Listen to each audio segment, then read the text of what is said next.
Une danse sacrée, une cérémonie de pleine lune, un village perdu. Voici aujourd'hui 3 choses que j'ai pu vivre car je n'étais pas une touriste. Lors de mon 2e séjour au Japon, j'étais chez une amie, Ikuko, que j'avais rencontrée à Bali. Comme moi, elle était passionnée de danse et quelques mois auparavant, sa route avait croisé celle d'une ancienne Miko.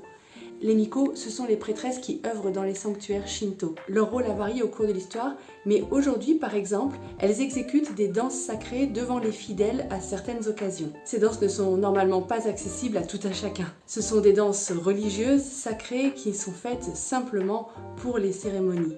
Mais cette année-là, lorsque j'étais avec Ikuko, elle m'a parlé de cette Miko qu'elle avait croisée et elle lui a humblement demandé si je pouvais participer au cours.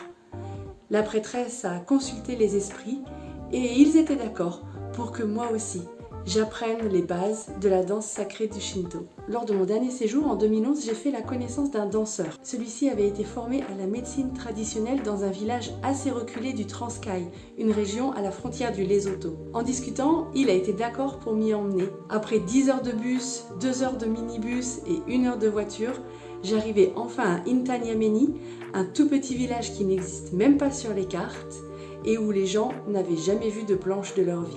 Bali, c'est certainement l'un des lieux les plus touristiques au monde actuellement et chacun pense en avoir certainement fait le tour.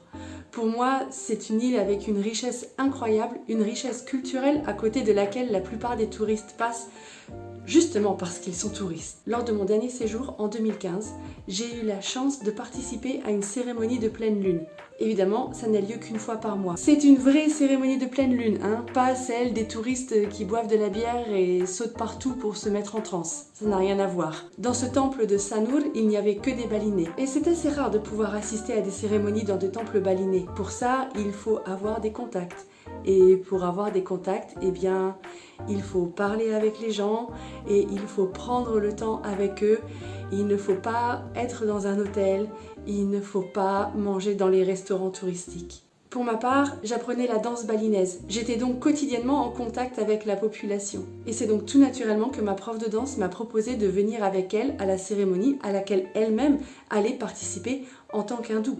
Cette cérémonie, c'est un souvenir incroyable parce que je me sentais vraiment au cœur de la spiritualité balinaise, bien loin des clichés, bien loin du tourisme. Sur le moment, je n'ai pas vraiment compris tout ce qui se passait, mais ça n'avait aucune importance. J'ai d'abord reçu cet instant sur mon corps. J'ai même participé aux danses sacrées que les femmes offraient aux divinités qui venaient visiter le temple. Sur le moment, il faut vivre. Les explications viennent après, quand on lit des livres et qu'on se renseigne auprès des spécialistes. Rester dans les sentiers battus du pays que vous visitez, c'est vraiment se garantir une image lisse, une image occidentalisée du pays où on ne vous montrera que ce qu'on veut bien vous montrer.